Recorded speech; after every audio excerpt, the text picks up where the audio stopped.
Very good. So I have just a few slides, and maybe we can start introducing ourselves as facilitators. Manuel, why don't you start, please, introducing yourself? Meanwhile, I run back. Yeah, thank you, Asun. So good afternoon to everyone. I am Manuel Bea, and I come from the MIF for Adapt team. I will be supporting Asun in the facilitation of this breakout group.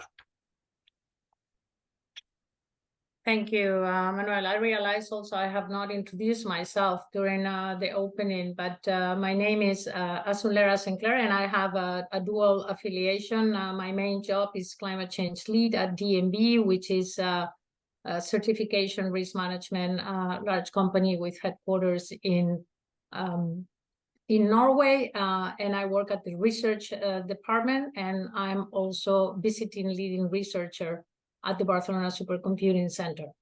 So we will be facilitating this session, and just as a refresher, I have a few slides just repeating basically what you have heard, that the mission objectives are sort of organized as a pyramid, and at the bottom you have the absolute necessity of preparing Europe for climate disruptions. And it's one of the sort of basic things where climate information for decision-making is absolutely strictly necessary. You have also heard a little bit the definition of climate services. And here I wanted to share with you the Climate Europe 2 project. As part of our work, we are trying to come up with a somehow definition, at least within the project, because there is quite a lot of disagreement and different opinions as to what climate services are and are not. And if you have been with us earlier today, you may have heard that we had a very nice discussion about what are the boundaries, right, of climate services. But primarily, what we are talking about is the provision of climate information in a way that assists decision-making, both by individuals and organizations. And a key issue that is coming both in practice and also in literature is that the service component of the climate service always needs to involve an appropriate engagement, effective access mechanism, and to be absolutely responsive to user needs. And again, this is a working definition within Climate Europe 2 project, very recognizable, I will suppose, to most of you working on this topic. And we would like to as an example, Paco himself used the European risk assessment as an example of a large climate service, but that is sort of the big piece. It can also be evidently at a much more smaller scale. And the questions we really want to hear from you are very much those first ones on the top, right? So we want to hear what are your good and your bad experiences with climate services. We want to hear your views on why are climate services important for the implementation of the adaptation mission, both at the local and regional levels. And if you have suggestions regarding potential requirements or any advice that you wish to communicate to both climate services providers, but also to all of us who are working in this project at trying to identify and to generate a strategy for a standardization and also best practices. And obviously, we also would like to discuss with you to what extent can guidelines and standards enable the uptake. You heard Paco talking about the importance of uptake, and the assumption here is that quality assured climate services are going to facilitate the uptake of climate information for adaptation and to support climate adaptation. So those are the key questions. We need to take notes, and perhaps we are a very small group, and I would like to maybe introduce yourselves who are not working in the project, and tell us a little bit your background. Can we do that? This is a small group. I don't want to hold the role, but we have some colleagues. We have some colleagues who have identified themselves as policy. Stephanie, can I ask you to introduce yourself and where do you work? Yes, can you hear me well? Yes, very well, thank you. Okay, I'm not sure if my video works. I put it on, but I don't see anything. But I think that don't probably worry, it's not working, but we hear you very well, Stephanie. Okay, so I'm working for the German Ministry for Digital and Transport, and there I'm working in a unit that is responsible for the German weather service, so Deutscher Wetterdienst, where a lot of course, climate data and climate services are provided. And I'm also a bit engaged in this climate adaptation mission, and it's quite a challenge really for us to get the many valuable information and data, services, products that are provided by projects then into operational services, for example, at the Met service in Germany, so that they can be really provided on a long-term scale, so that we can provide quality assured data and services,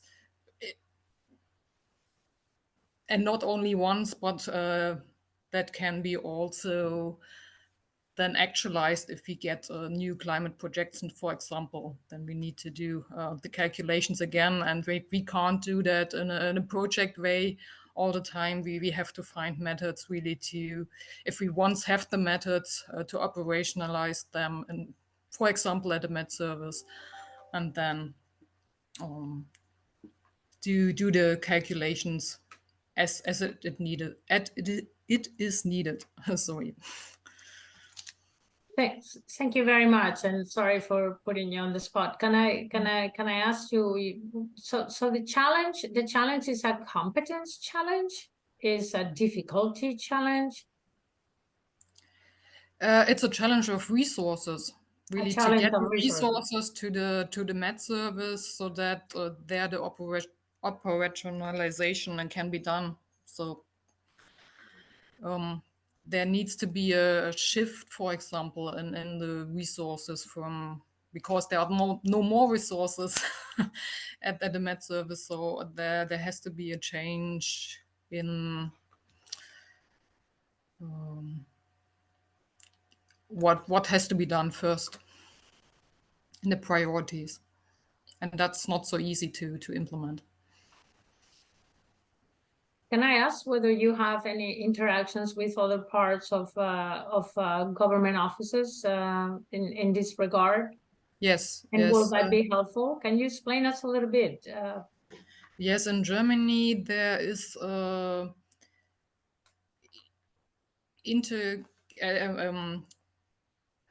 working group that contains members of all ministries in Germany that are dealing with climate adaptation issues for all the different sectors in Germany.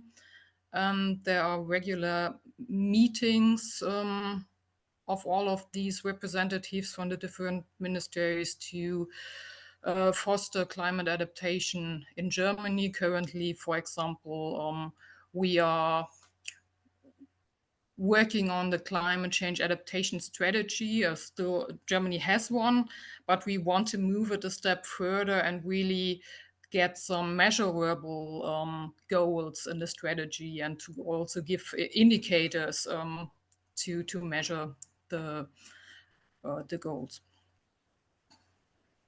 Thank you.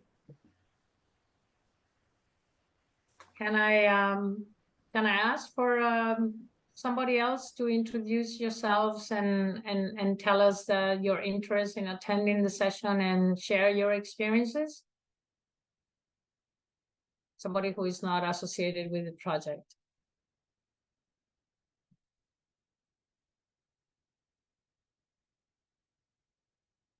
Helena? I cannot see if you are a policy representative. Hello. Hello. My name is Marta. Elena is the surname, but it's very similar to a name. Therefore, everyone is confusing the name and the surname. I'm actually working for CMCC. I'm not directly involved in the project. I'm following the session because we are involved in a project that is called Agora.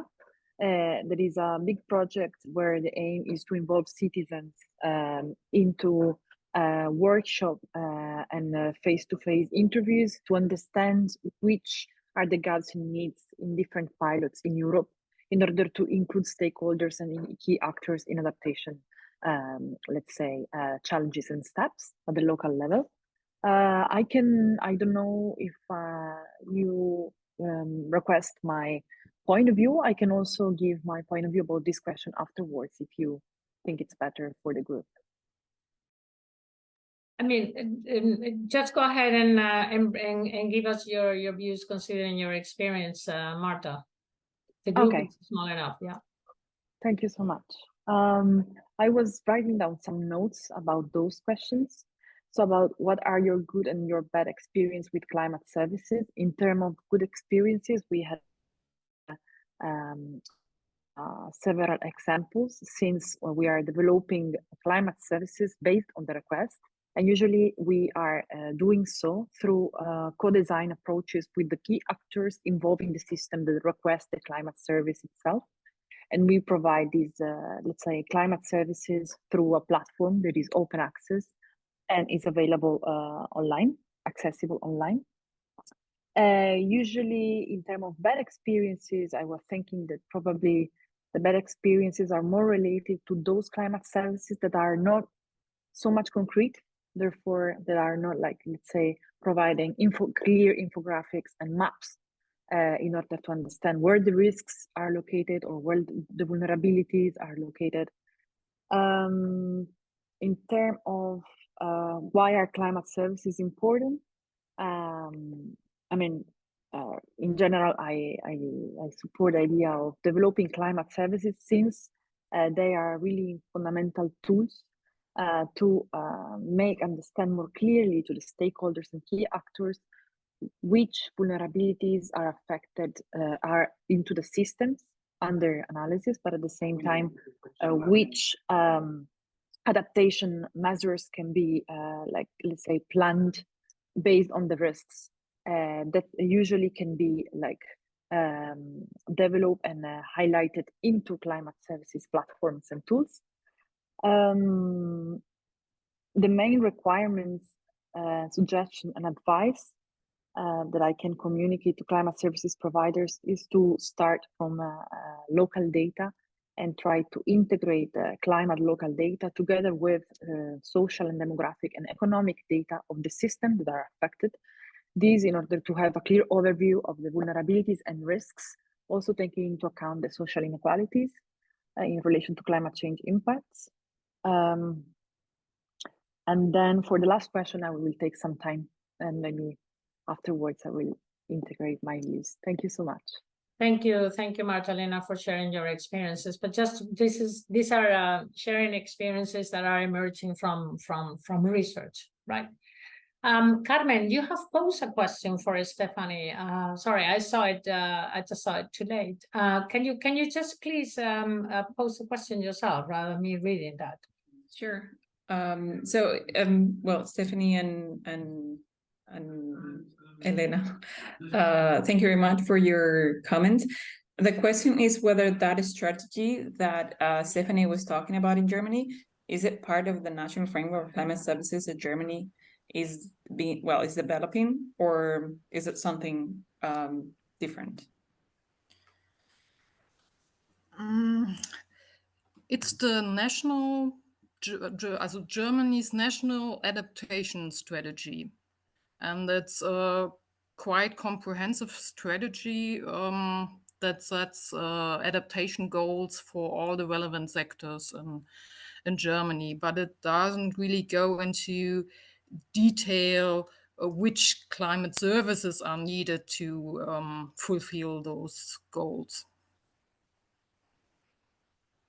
Okay, thanks. Thank you, Stephanie. Who else wants to contribute, please?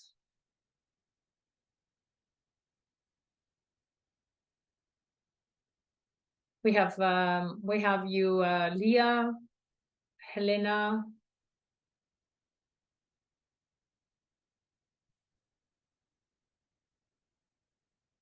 Hello. Yes. I'm Lea Hallik. Hello, Leah. I'm from Estonia. My background is actually biology. So I'm from the scientific background, but from a different field, not climatology. And so for me, the main difficulties is to navigate through all this huge amount of data and the different formats so I do still find it difficult to find the right data to access. So all kind of guidelines and standards would help a lot. And particularly with a focus for scientific use, but not without the scientific knowledge of climatology. So, for example, like ecosystem restoration, forest adaptation are the particular topics what are interesting for me. That the ecosystem should be ready to handle the climate, whatever it will be in 50 years or 100 years, and also the uncertainty. How to communicate the uncertainty in the usable way for the scientific community who are not from the climatology background, because if you want to be ready with the ecosystem restoration to restore it in the way that it would it would be resilient for whatever climate will be in 100 years in future, then it would mean this range of what kind of different scenarios are sufficiently likely to be ready for the whole range of conditions, not just the one mean of the ensemble. So that is from my point of view. Thank you. Thank you, Leah. But just to clarify, I think I understood you are from Estonia and you are a biologist, but you are working on from academia, or you are in a policy position? No, I'm a researcher. You're a researcher. Okay. Thank you. Colleagues, chip in with the discussion. I presume everybody who works on these topics, regardless of background in meteorology or not, recognizes the challenge of integrating huge amounts of data, and also data that comes in different formats. Is that the case? Exactly. Right. Marta, do you have experience with this? I mean, we know that part of the challenge also is that we need to integrate different types of data that is also socioeconomic data and so on and so forth, and very often data that is qualitative data that is very difficult to quantify in order to be packaged in. Do you have any experiences to share with us? Yes, thank you for the question. We had some. Usually when provide ad hoc climate services, we divided the platform or the visualization of the screen in areas related to indicators for the climate impacts, therefore the climate hazards, let's say. Another part of the screen of the platform is related to the exposure that is under consideration, therefore the samples related to the exposure. And then the last part of the screen is related to vulnerabilities. So the union of these three elements entails the risks, but you can also the stakeholders and the people who need the climate service are also able to select some specific samples within the general climate service, who can highlight a single climate indicator and see the distribution, the spatial distribution of these climate indicators, as well as, for example, as you were mentioning before, like social or demographic data, so the distribution, for example, of people with a certain education across the city, and how this can be interlinked with a specific climate hazard. Therefore, for us at the moment, this is the best format, so has to give more information about specific data that are labeled under hazard, exposure, and vulnerabilities. One, of course, the risk is the case. I'm talking often about risk assessment because it's one of my main tasks in research and applied projects.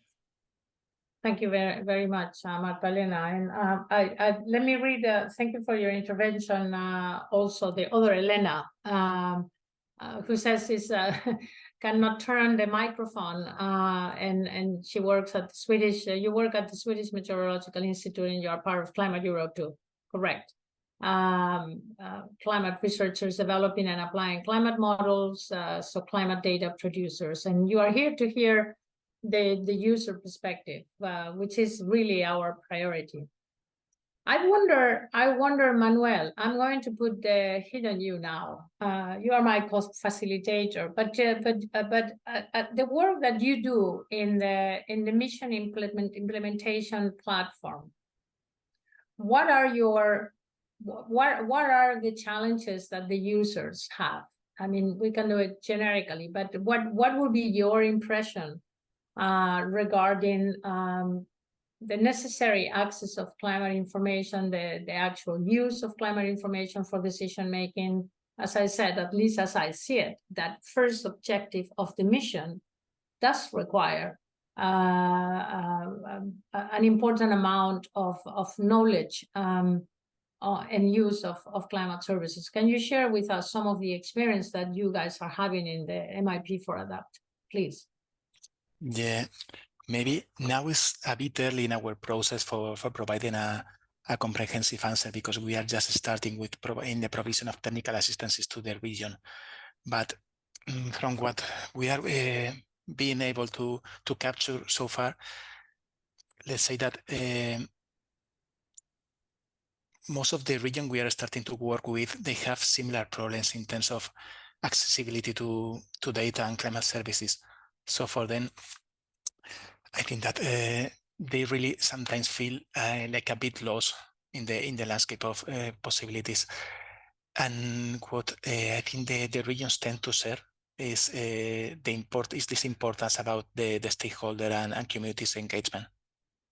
So in some cases, for instance, there are some regions that have already completed their initial vulnerability and risk assessment. They are starting with the identification and prioritization of adaptation options, or even they are starting to work with the implementation of their plan, and they are realizing that probably they need to move back one or two steps to really engage with the broader group of stakeholders and citizens to learn better about their perceptions, their needs, in order to really ensure this common ownership and common commitment to the adaptation planning.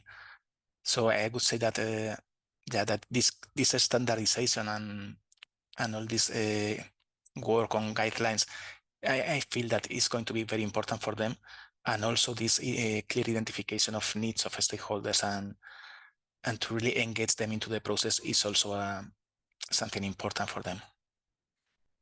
Thank you. That is very, very useful. So what you are saying is even countries who do have adaptation strategies are realizing that those adaptation strategies are not fit for purpose. They need to sort of roll back to identify stakeholder needs in relation to climate services, or in relation to understanding adaptation needs? Sorry, I wasn't sure I understood correctly. You see the difference? Yeah.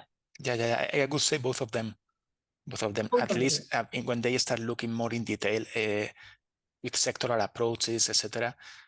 And sometimes they realize they can improve their approaches through a broader stakeholder engagement. So that would be one clear recommendation, which also I think it came from the experience shared by you, Marta-Lena, regarding stakeholder engagement, which is contemplated in our working definition, so to speak, which is one cannot really do climate services without appropriate engagement mechanisms. So procedural standards and guidance in this regard might be interesting. Yeah. I wonder, seeing our audience, Edwin, are you still with us? Can I pitch you to... Yes, I'm still there. Thank you. Can I pitch you to just say a little bit about the different types of standards to our colleagues, because that is very relevant. I think we keep hearing that, well, not everything fits into a technical standard, but that there is a large variety of types of standards and so on. Can you give us a little bit? Yeah, so certainly. When we talk about standardization, often we are looking at trying to do something which is similar outputs as well as similar approaches. But as a consequence, we also have then different objectives, what you try to achieve with the standardization. So if you're looking at the generic standard programs, you often, many of you will have heard of the something like ISO 9001, which is a quality management standard, whereby you standardize a system to be able to reproduce the same kind of outputs based on following the same steps. But you also have standards that are really looking at what is a product or an output representing. So, for example, we were just some of you were talking about, okay, I don't know if the data is relevant for me, or it's not detailed enough. So that sort of like looks a little bit at the purpose of the data that you're looking at, and thereby you can also standardize, whereby ultimately the standard defines not only that the data is correct, but also fit for the purpose for which the standard was designed. So, for example, if you're looking at methodological data with the purpose of forecasting tomorrow's weather, that obviously is very different in terms of the objectives than if you want to use that same data around, okay, what is going to be the climate like in 10 years time or 5 years time. So looking at the purpose and standardizing, making sure that if you want to look at a longer term expectations, then the amount of data and the quality assessment of the data needs to be different than in terms of, for example, if you say, well, I'm purely looking at tomorrow's weather based on potentially a set of data that was collected today, compared with sort of like what you've seen historically that will happen. So that's sort of like often an aspect when we talk about standardization. It is important to not only think about, okay, what can we do the same way, but also very much making sure that you understand what the purpose you try to achieve. And as a consequence, you do end up with many different standards because of different purposes, but you still can often have a comparable approach in terms of, again, say, okay, if you're looking at long-term planning, then these are the elements that you always come back with. Where if you do short-term planning, you have other sets of elements that would come back, which you can standardize, even though the output itself may have different aspects. Thank you. The same No, sorry, go ahead. Go ahead. So the same in terms of when you're looking at, okay, well, for example, modeling in AI, again, you're looking at standardization around, okay, what is the user function of that tool, and what would you then want to test as part of that process to make sure that you say, okay, well, if I have artificial intelligence, or if I have a model that has met this standardization, I know that I can use it for these kind of purposes, and these kind of assumptions can I build around it based on the fact that you have had the standardization. So it's really important when you're looking at standardization to really also look at, okay, what is the objective that the standards normally describe when you're looking at, okay, I've standardized this. The purpose of that was to standardize this process with this outcome. Thank you, Edwin. And I mean, this is something that in the private sector is a very common way to proceed, in the sense that you really look at the purpose of things and you start from that. In a sense, it shapes the demand, so to speak. Right, Carmen, you had your hand up, and then you took it down. Yeah. Please go ahead.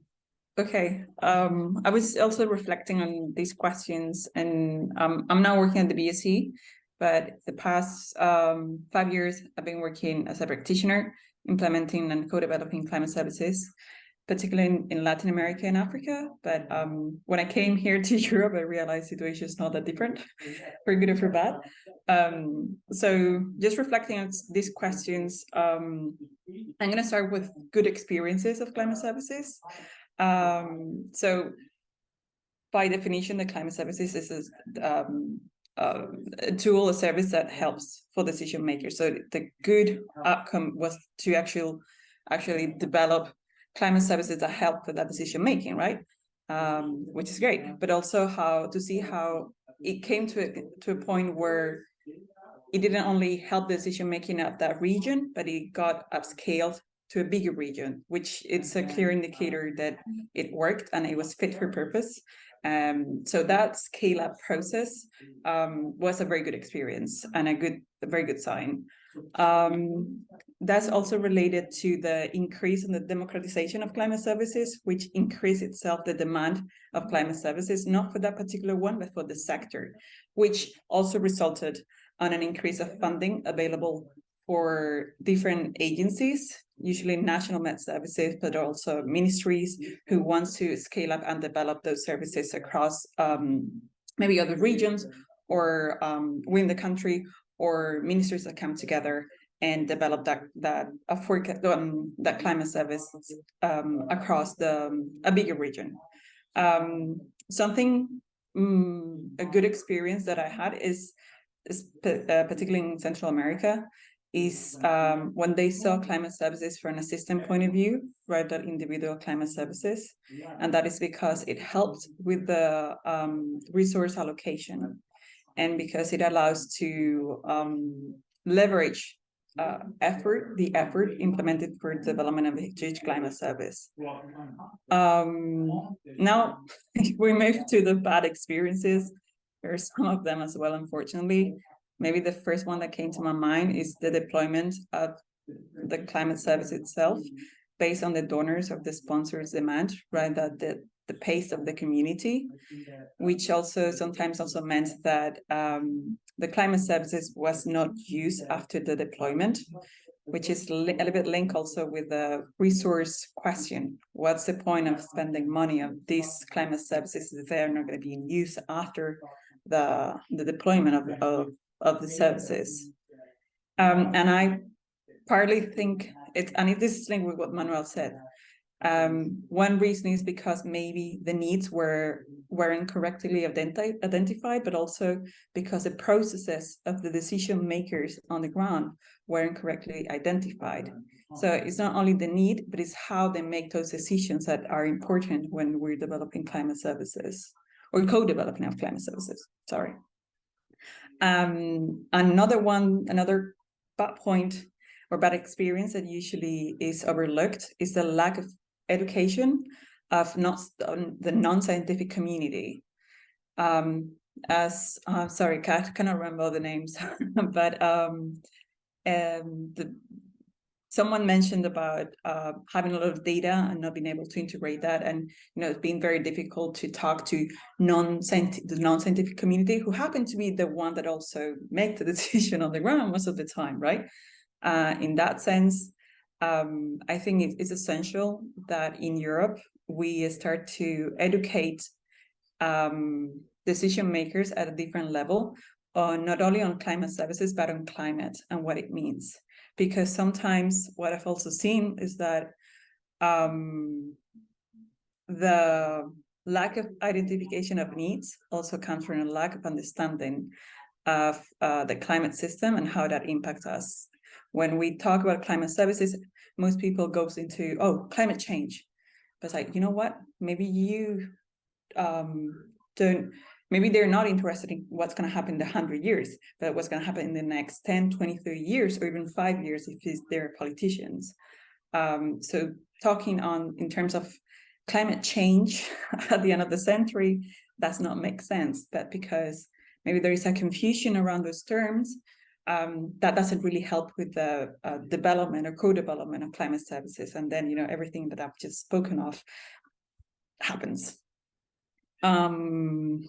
Yeah, I got some notes here because there are a lot of things. Thank you, Carmen. Actually, we are running out of time when I look at the clock. This is great. I'm rushing taking notes. But Elena Martins has now fixed her camera. So I wanted to also give you an opportunity. And we need to come up with one key message. So I need one minute of your time to propose a key message. Helena, please. Well, that's a big ask. Because I wanted to also to touch upon a bit what Carmen mentioned, and I didn't join from the beginning. So about this, so users sometimes talk about lack of information or lack of access to information. I think what we feel from our side is that we have a huge amount of information that we cannot just drop on the client or on the user, right? And it's very difficult even for us. We don't know very well what to do with this amount of information because our client wants one number with maybe a plus or minus in front of it. And we have 4 different scenarios. We have 6 global models, 8 regional models. We have an ensemble. So this is a very difficult dialogue because, as Carmen was mentioning, it's very different worlds. So we also, I feel that we need, when talking about standardization, we need to look, so of course, to the user perspective, and then use the user perspective for us to know also what to do from our side with this huge amount of data available that we have. So this is not exactly what you asked, but it's what I'm able to say now. Great. I have a proposed synthesis, one sentence that we can bring to the plenary. Let me see if I'm able to properly set this, and then please shoot and crush it. So maybe what we can say that a key message from this group is that there seems to be a poor identification of adaptation needs and even climate risk because of a combination of factors. One is related to lack of resources and lack of literacy in relation to climate information, but also because of a lack of available and known guidance on appropriate stakeholder engagement. Is that too simple, too generic? Does it make sense? Maybe I type it on the chat. What do you think? Let me type it on the chat. Meanwhile, all of you, please propose an alternative that might be better than mine. Yeah.